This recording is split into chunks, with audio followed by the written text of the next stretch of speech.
Muy buenos días.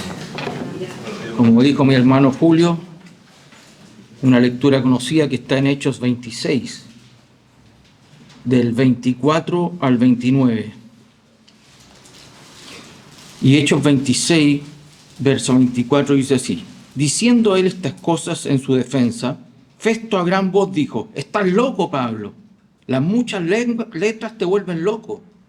Mas él dijo: no estoy loco, excelentísimo Festo, sino que hablo palabras de verdad y de cordura. Pues el rey sabe estas cosas, delante de quien también hablo con toda confianza, porque no pienso que ignora nada de esto, pues no se ha hecho esto en algún rincón. ¿Crees, oh rey Agripa, a los profetas? Yo sé que crees. Entonces Agripa dijo a Pablo: por poco me persuades a ser cristiano. Y Pablo dijo: quisiera Dios que por poco o por mucho, no solamente tú, sino también todos los que hoy me oyen, fueseis hechos tales cual yo soy, excepto estas cadenas. Muchas gracias, hermano Juan Carlos, por esa lectura tan clara, tan buena. Quiero recordarle también a mis hermanos del jueves de la oración, todos aquellos que dan pruebas, porque estamos haciendo un estudio sistemático de Apocalipsis, los que dan pruebas, recordar llegar al menos 20 minutos antes para dar la prueba de este jueves. Bueno, este es un comercial. Volvamos a la lectura. En el marco de la lectura de hoy se encuentran presentes, es una lectura realmente, si la hiciéramos completa, bastante larga, tendríamos que haber leído gran parte del capítulo 25, y todo el capítulo 26. Y en ese marco se encuentran presentes al menos 4 muy destacadas e importantes personalidades de la historia. Están aquí en este escenario el gobernador Festus. Está allí presente el rey Herodes Agripa II. Está allí su hermana Berenice II, por lo tanto también ella era Herodes. Y está el apóstol Pablo. Con ellos se encontraba además todas las autoridades de la ciudad, dice la Escritura. El objetivo principal, realmente varios tenían objetivos distintos, pero uno de los objetivos principales, especialmente por parte del gobernador Festus, era poder redactar una carta para enviar con Pablo al emperador, que en ese momento era el señor Nerón. Y por supuesto, si Pablo había apelado a ir a César, ya que estaba en condición de preso, debía ir acompañado de una carta. Y lo increíble, y esto realmente llega a ser cómico, Festus no sabía qué escribir. Y lo dice, mira, en Hechos 25-26 dice: como no tengo cosa cierta que escribir a mi señor, se refiere al César Nerón, le he traído ante vosotros y mayormente ante ti, oh rey Agripa, para que después de examinarle tenga yo que escribir, porque me parece fuera de razón enviar un preso y no informar de los cargos que haya en su contra. O sea, estaba preso y ni siquiera sabía por qué lo tenía preso. Por eso digo, es tragicómico, pero era la gran preocupación de Festus. Bueno, voy a enviarte, señor, a Nerón, y Nerón va a decir: bueno, ¿y cuáles son las acusaciones? Y Nerón, Festus, ¿qué le voy a decir? Así que estaban conversando. Realmente esto más que un juicio es una conversación, es una indagación, donde se le permite al apóstol Pablo rendir cuenta de su fe, explicar por qué estaba allí. Solamente sabía Festus que Pablo estaba allí porque había habido una disputa de Pablo con los judíos y, bueno, en un momento querían a toda costa que Festus, con el poder que tenía, matara a Pablo. Y bueno, Pablo ve que la cosa estaba muy, muy fea y se salva diciendo: apelo a César. Si no apelaba a César, lo dejaban libre, y si lo dejaban libre, lo mataba al pueblo. Así que era una estrategia del apóstol Pablo, pero una estrategia que estaba en los planes de Dios, porque gracias a esta estrategia sucedió algo impresionante, algo increíble, algo fuera de serie. Nunca nos olvidemos que gracias a esta estrategia Nerón mismo escuchó el mensaje de salvación de labios del apóstol Pablo. Nadie tiene excusa, hermanos, nadie. Bueno, al permitírsele a Pablo explicar su postura, él, por supuesto, que aprovecha muy bien esta oportunidad y da un detallado desarrollo de lo que ha sido su vida hasta ese momento y por qué se encontraba allí. Por eso digo, y les recomiendo de todo corazón leer no solo el capítulo 26 completo, sino que también el 25, para que quede más en la postura de Pablo en aquel instante. Y comienza a explicar, comienza a testificar qué más iba a decir Pablo sino la verdad, y la verdad estaba en su testimonio.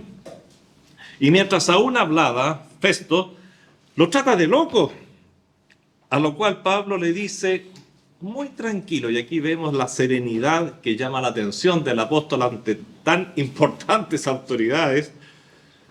Vuelvo a decir, no solamente el rey Agripa, Berenice, no solamente estaba allí Festo, sino que estaban todas las máximas autoridades de la ciudad.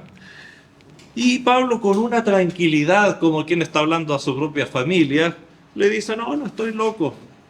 Esto es así, me fascina la tranquilidad con la que habla Pablo, un gran orador, obviamente dirigido por el Espíritu Santo, tal como el Señor dijo que iba a dar palabras a sus siervos cuando estuvieran en situaciones difíciles. Y el Señor se las dio, pero no solo las palabras, sino también la disposición de ánimo, la tranquilidad. Llama mucho la atención. Ahora, mientras aún hablaba, como decía, Festo lo trata de loco. Festo no quería saber nada de lo que está diciendo Pablo. Pablo estaba hablando de resurrección. Pablo estaba hablando de Cristo que había resucitado. Estaba hablando de cosas que para él eran locura conforme a sus principios religiosos, filosóficos. Entonces Pablo, con una sabiduría increíble, alude a Agripa. Agripa, pariente de Herodes el Grande, son todos descendientes de él. Recuerden que Herodes el Grande tuvo 10 esposas, así que tiene muchos hijos, hay muchos Heroditos por ahí. Y este es uno de los descendientes. Y bueno, ellos conocían bastante de los principios judíos, conocían bastante del Antiguo Testamento. Y Pablo tenía mucho conocimiento de que Agripa particularmente sabía bastante. Por lo tanto, no era ajeno a ninguna de las profecías a las que aludía el apóstol Pablo. Entonces, muy estratégicamente, alude al rey Agripa por ser justamente una persona que podía entender, a diferencia de Festo, todo lo que Pablo decía. Él sí podía entenderlo bien. Y es en esas circunstancias que Agripa responde a Pablo y le dice: por poco me persuades a ser cristiano. Una frase bastante enigmática realmente, no es sencilla. Ustedes pueden leer 10 autores y van a ver que todos van a hacer algún comentario especial de esta frase. Ya sea que estas palabras de Agripa se tomen tal cual las entendemos y que por lo tanto estuviera él realmente cerca de ser salvado, si las consideramos sinceras y literalmente tal como están aquí, ya sea como piensan otros, que está hablando en forma irónica, por poco me persuade Pablo, o bien como algunos otros escritores argumentan, que él realmente está haciendo una alusión a la brevedad de la exposición de Pablo, lo cual le impediría tomar una decisión, como diciendo: Pablo, con lo poco que me has contado, y de ahí vendría la frase por poco, por lo tú pretendes que yo sea cristiano, necesito mucho más tiempo.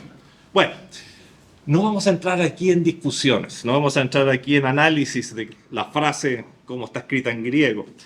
Lo cierto y seguro es que Agripa recibió, y esto es lo interesante, lo más importante, lo totalmente rescatable, Agripa recibió el mensaje de salvación. Vuelvo a decir, habría que leer todo el capítulo para entender por qué. Pablo fue muy puntual en lo que dijo. Y Agripa, por lo tanto, pudo hacer 3 cosas con todo lo que había recibido del apóstol Pablo. ¿Qué pudo hacer Agripa? 1, aceptarlo. 2, rechazarlo. 3, posponer la decisión. Podemos apreciar que no lo aceptó, porque si no hubiera habido una actitud muy distinta. Pero tampoco lo rechazó, como lo hizo Festo. ¡Estás loco, Pablo! No, tampoco lo rechazó. Por lo tanto, nos quedamos con la tercera posición. Postergó una decisión para otro momento. Agripa es muy representativo, y por eso lo elegí esta porción, de muchas personas que han escuchado el mensaje de salvación, el evangelio del Señor Jesucristo, pero siguen postergando el tomar una decisión. ¿Qué voy a hacer con Cristo? A ver, estoy casi convertido, estoy casi convencido, por poco me convences. Siento este tema motivo de especial preocupación, porque no hay creyente que no se preocupe por este tema, pues todos tenemos parientes, todos tenemos personas que amamos y que a pesar de conocer a Cristo y su obra nos dicen lo mismo que Agripa. Sergio, por poco me persuades a ser cristiano. Mira, sí, está muy bien lo que dice, te creo todo lo que dice, pero espérate un poco. No, conversemos en otra oportunidad. Estoy cerquita, pero todavía no. Au. Hoy les invito a reflexionar en este tema, esperando sinceramente y de todo corazón que aquellos que aún no han tomado una decisión no la posterguen más, ya no hayan pocos, sino que se produzca el maravilloso fenómeno de la conversión. Y por otra parte, quiero entregar a mis hermanos argumentos para poder tratar con estas personas. Es obvio que muchas veces el problema está en la vida espiritual. Agripa tenía hartas yayitas, como decimos. Tenía mucho de que arrepentirse y a la gente no le gusta arrepentirse porque le gusta su vida muchas veces. Aunque es escandaloso, es feo decirlo incluso, él le dice que estaba con Berenice y 2 veces la Biblia dice que estaba con Berenice. Y eso es una verdadera acusación. Él estaba con su hermana y su hermana era su amante. Ellos habían tomado muchas de las costumbres propias de Roma y de los emperadores romanos. Así que la cosa tenía que arreglar muchas cosas. Y además, no solo eso, sino que Berenice estaba casada con vendría siendo un tío de él. Bueno, el problema es grande para Agripa. Y muchas veces esas son las razones por las que no se toman decisiones. Es que tengo que arreglar tantas cosas, es que tengo tantos problemas. Ay, arréglalos, más vale la pena que los arregles. Pero no postergues, por favor, no postergues. Bueno, esto es como un paréntesis y es una de las razones por las que muchas veces, y quizás fue la razón de él por poco, me persuades a ser cristiano. Es que Pablo, si tú supieras todo lo que tendría que arreglar yo primero, bueno, hazlo. Un poco, por poco. ¿Qué es por poco? ¿Qué significa por poco? Pues es lo suficiente como para que algo no se concrete. No importa lo poquito que sea, pero ese poco implica que algo no se ha concretado, algo no ha llegado a ser. Si lo vemos desde el punto de vista de una distancia entre dos cosas, por pequeña que sea, es la distancia que no permita que haya un contacto. Yo puedo acercar mis manos mucho, pero mientras no se tocan, por poco se tocan y no se llegan a tocar. En un circuito eléctrico, un poco de distancia es lo que impide que el circuito esté cerrado, que el circuito funcione y por lo tanto el equipo funcione, sin importar lo pequeño que sea la distancia. A veces es tan pequeña que no se puede notar, especialmente en un circuito impreso. Tú dices, ¿dónde está el corte? Aquí no lo ves en ninguna parte. Son tan pequeñitos, pero es suficiente para que no funcione nada, por complejo que sea. Eso es un poco. Hay una ilustración que no es la primera vez que la he usado, pero por lo decidora. La encuentro muy gráfica. En muchos concursos se usa una ruleta para determinar el premio del concursante. Y en esta ruleta, o en el concurso existen premios medianos, grandes, pequeños, incluyendo la posibilidad de perderlo todo. Supongamos que los premios son 5 millones de pesos, 10 millones de pesos, 20 millones de pesos y 0 pesos. Típico de concursos de televisión. Se hace girar la ruleta, esta se mueve a gran velocidad, gira y gira hasta que comienza a detenerse, cada vez más lento, y ya se puede ver que poco antes de detenerse, la ruleta va marcando las diversas opciones. Por ejemplo, 5 millones, 10 millones, 20 millones, 0. 5 millones, 10 millones, 20 millones, 0. Finalmente, por último, la última vuelta, se nota que la ruleta está por detenerse. La respiración se aguanta, del concursante especialmente, y vemos como lentamente, al final como en cámara lenta, la ruleta pasa por 5 millones, 10 millones, 20 millones, 0. ¡Qué decepción! Y la frase, ¡por poco! Ahí tampoco significa nada. Casi fue mío, por tampoco, casi. Pero es así.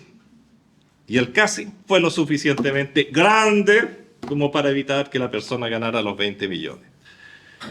Una pequeñísima distancia marca la diferencia entre 20 y 0.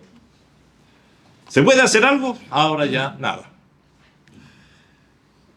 Un casi matrimonio no es un matrimonio, un casi salvo implica una sola cosa. Y ese es el punto principal de nuestra meditación. El casi salvo significa no ser salvo, simplemente eso. No pongamos casi, realmente el casi no existe en el fondo. ¿Eres salvo o no lo eres? Por más que te acerques a la salvación, si no eres salvo, no lo eres. Por eso el Señor, en su insistencia a través de las Escrituras, si oyeres hoy su voz, no endurezcáis vuestro corazón. Porque todo esto también es tiempo de oportunidad y la oportunidad pasa. Por eso el Señor dice, buscad primeramente el reino de Dios y su justicia, y todas estas cosas os serán añadidas primero.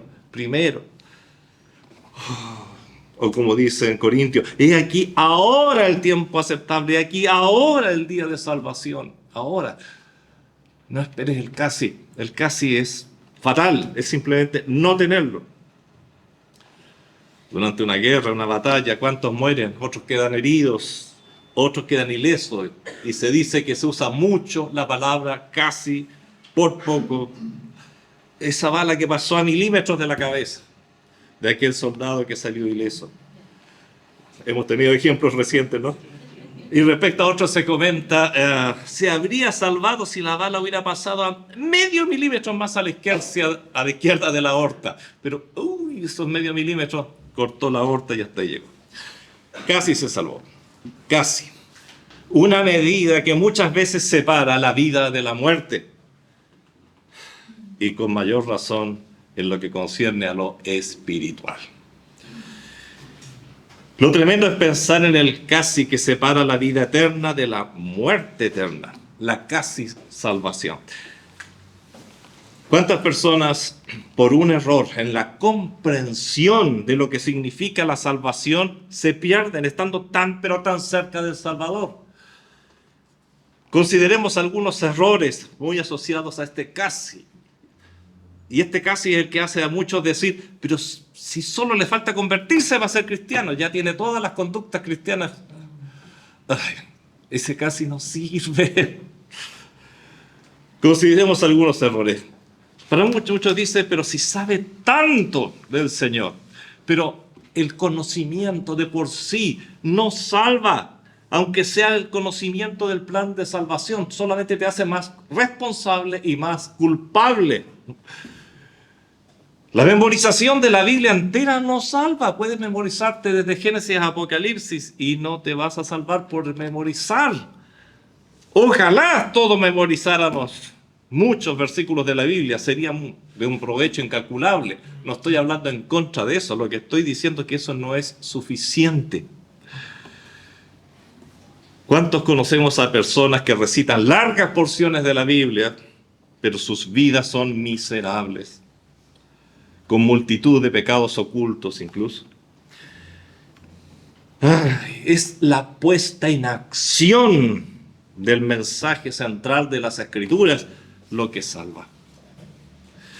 Para muchos la calidad de bueno, la bondad conforme a los parámetros humanos, sería la que salva.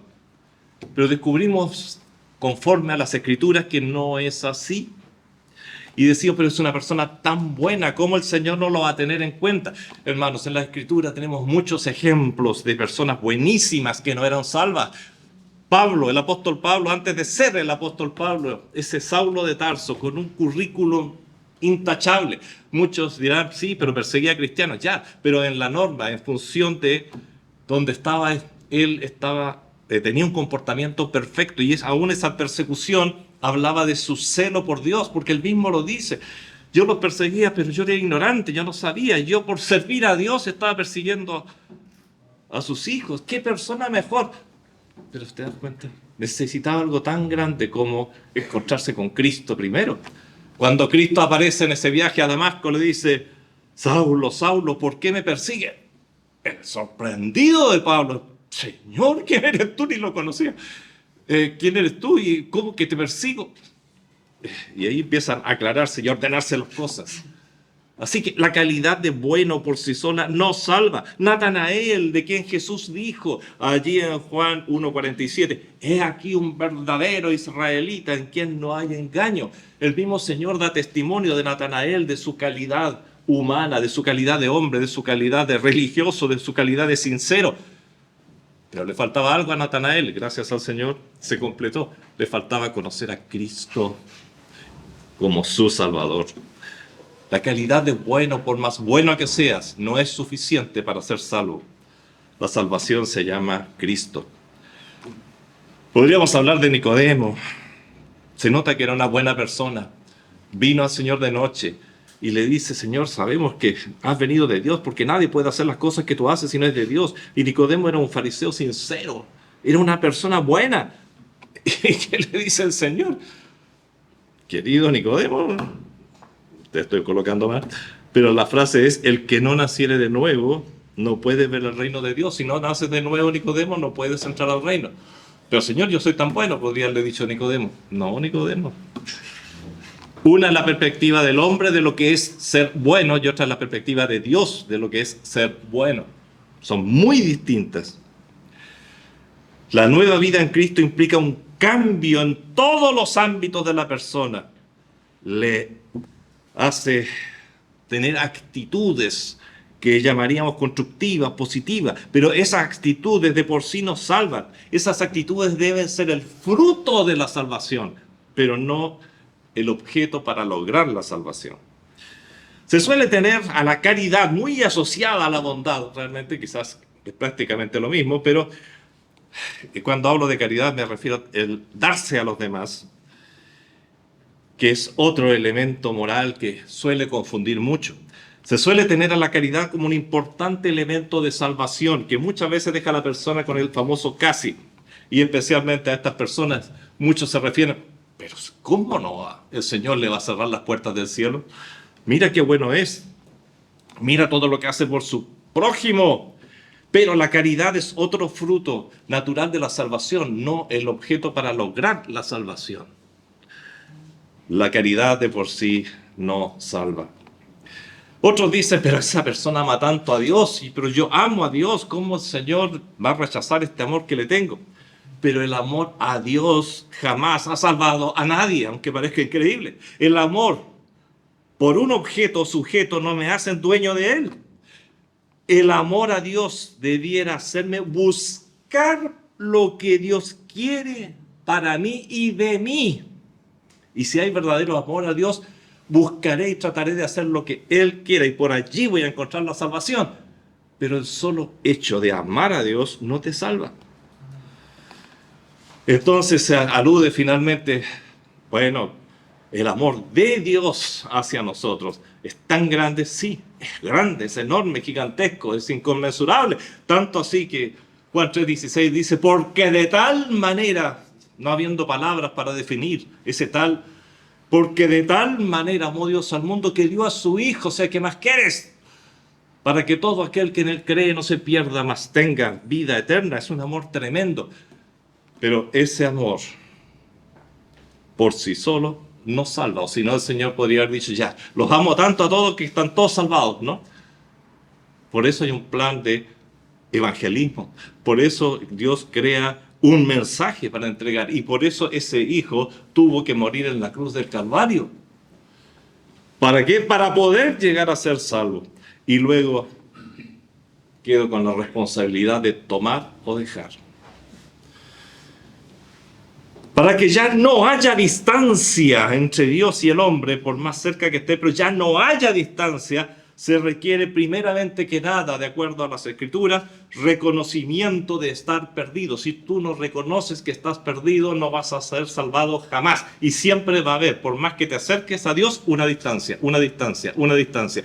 Una distancia que se extenderá hasta el infinito. Lo primero, para terminar con la distancia y que realmente haya una comunión efectiva, lo primero es reconocer que se está perdido. Si no reconoces eso, no vas a poder ser salvado. Y este es uno de los grandes problemas cuando uno presenta las Escrituras, cuando presentas el plan de salvación. Pero yo perdido, yo arrepentirme, pero ¿de qué me voy a arrepentir si yo soy tan bueno? Para hacer esa distancia cero se requiere reconocimiento de estar perdido, reconocimiento de ser un pecador a los ojos de Dios, se requiere de arrepentimiento y de reconocer en Cristo al único Salvador. La salvación implica, de alguna manera incomprensible para el hombre, morir y renacer. Solo es salvo el que ha muerto con Cristo y renacido a una nueva vida. Y eso no se gana, no se obtiene, no se alcanza, no se logra nunca. Solo se recibe. Eso es lo más difícil de la salvación, entender que es algo que tengo que recibir. Porque por gracia sois salvos por la fe, y esto no de vosotros, pues es don de Dios, no por obras, para que nadie se gloríe. Qué claro está. Una salvación por gracia, a través de un acto de fe. Eso solo se recibe, no se gana, no se alcanza por obra, por méritos, por bondades, por amor. Se recibe. Como decía adelante en Romanos, el apóstol Pablo 6 al 8, explica, sabiendo esto, dice allí, que nuestro viejo hombre fue crucificado juntamente con él, con Cristo, para que el cuerpo del pecado sea destruido, a fin de que no sirvamos más al pecado. Porque el que ha muerto ha sido justificado del pecado. Y si morimos con Cristo, creemos que también viviremos con él. Aquí no se refiere a la muerte física, se refiere a ese fenómeno maravilloso, sublime, incomprensible que ocurre cuando reconozco en Cristo a mi Salvador. Entonces su muerte se hace efectiva para mí.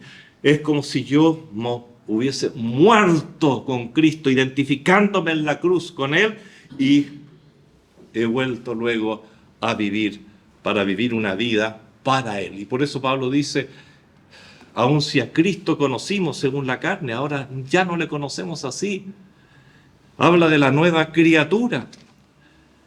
Hermanos, yo muero y nazco a una nueva vida cuando, entendiendo que todas mis características positivas no me salvan, y acudo entonces a Cristo y le reconozco como mi sustituto, el que tomó mi lugar en esa cruz. Por eso yo he muerto. Pero solamente cuando reconozco en Cristo a mi sustituto, es decir, a mi Salvador, el que murió por mí, en ese momento es válida esa muerte para mí. Es como si yo hubiera muerto, y como he muerto, he cancelado la deuda. Y por lo tanto he vuelto a vivir, pero ahora con Cristo por la eternidad. Hermanos, es un hecho. ¿Hace cuánto tiempo estás luchando con ese casi, ese por poco, ese estoy cerca? Deja de hacerlo. Simplemente, ¿eres salvo o no eres salvo? si ese casi es la medida para que la salvación no llegue a concretarse en tu vida, ese casi es la medida que te separa eternamente del amor de Dios, de la vida eterna y de todo lo que Cristo vino a ganar para ti. Hay una ilustración que yo creo que muchos la conocen porque es una vieja ilustración, me gusta mucho y la he usado muchas veces en funerales especialmente. No estamos ahora aquí en un funeral, pero creo que nos puede hablar. Y para mí es muy didáctica y por eso, si la has escuchado, bueno, la reforzamos hoy día. Pero mira, la encuentro tan clara. Hubo un vapor, el Central America, o castellano América Central, se estaba hundiendo hace años atrás, incluso se puede buscar información de él, y nos cuenta que dio señal de peligro. Peligro, peligro, tenemos problemas, tenemos problemas. Un barco se aproximó y el capitán de ese barco le envió un mensaje al América Central, preguntando lo que le había pasado. Le contestaron que habían sufrido un desperfecto, que esperaban repararlo pronto y le suplicaron que permaneciera cerca hasta la mañana por si necesitaban acudir a ellos por emergencia. El capitán del otro barco le dijo al capitán del América Central que dejara que los pasajeros abandonaran el barco, que los traspasara a este otro barco. En ese instante, a lo que el otro barco, muy soberbio, contestó: no es necesario. El capitán del otro barco insistió en que permitiera que los pasajeros pasaran a su barco. Pero el otro capitán le replicó que, miren, ¿sabe? Lo único que queremos es que permanezcan cerca hasta el amanecer. Cuenta la historia que 1 hora y media después de esto desapareció el barco y se hundió a pique con toda su tripulación y sus pasajeros. Un poquito más. Casi se salvan. Qué cerca estuvo la salvación. Pero pedir un poco más tiempo para tomar la más grande de las decisiones es un riesgo demasiado grande. No contestemos al llamado del Espíritu Santo como el capitán insensato. Permanecer ahí hasta el amanecer, ahí veremos. No, si estoy casi arreglando mis cosas con el Señor. No, si me falta poco. No, es que tengo que solucionar algo. No, es que... Ay, además el Señor, ¿cómo no me va a tomar en cuenta todo lo que he hecho por Él? ¿Qué es un poco o qué es por poco? Es lo suficiente para que algo no se concrete, algo no llegue a ser. Podríamos graficarlo con una distancia que puede ser infinitesimal, pequeñita, pero que es lo suficientemente grande como para que una persona, aunque busque a Dios y sepa de Él, no llegue a ser de Él. Por ello, la Biblia, una y otra vez, nos insta a tomar una decisión ya, eliminando ese por poco, ese casi, ese sí, estoy muy cerca. Si oyeres hoy su voz, esa es la sentencia bíblica, no endurezcáis vuestros corazones. Hebreos 3:15. Por eso, hagamos caso a ese himno, porque no son, las escrituras serían más que suficientes, pero vuelve a ser repetido esto en muchos himnos. Hay un himno que es el 313, dice, busca a Dios. El señor William Kirkpatrick, autor de este himno, se da cuenta de esto. Busca a Dios, unas 10 veces lo dice en el himno. Entre tanto tengas tiempo, busca a Dios. Mañana voy a tener tiempo. No, entre tantos tengas, ese tiempo lo tienes hoy, mañana no sabes. No sabes. Si te atreves a esperar, Dios a la puerta cerrará. Sí, ese es el otro problema. Llega un momento que el Señor dice, ya, hasta aquí no te llamo más. Y dirá, es tarde ya, busca a Dios. Muy inspirado en las Escrituras este himno. Padre Celestial, te doy gracias y te damos gracias por tu enseñanza, Señor, a través de las Escrituras. Te damos gracias, Señor, porque nos haces ver la locura que es esperar para arreglar las cuentas contigo. Señor, yo te ruego que si alguien ha recibido tu llamado, si alguien escucha tu voz, en su corazón, alguien que necesita arreglar cuentas, Señor. Tú ves los corazones, yo no veo ninguno, Señor, pero tú sí. Yo te ruego, Señor, que no espere ni un instante más. Ahora, en este instante, en este momento, Señor, entregue su vida a ti. Reconozca que necesita ser salvo y que, Padre Celestial, es un pecador por el cual tu Hijo murió en la cruz del Calvario. Murió tomando su lugar, cargando su pecado, cargando su culpa y la pena por ese pecado que es la muerte, muriendo por nosotros. Que reconozca en Cristo a su sustituto, al que murió por él. En el nombre de Jesús. Amén.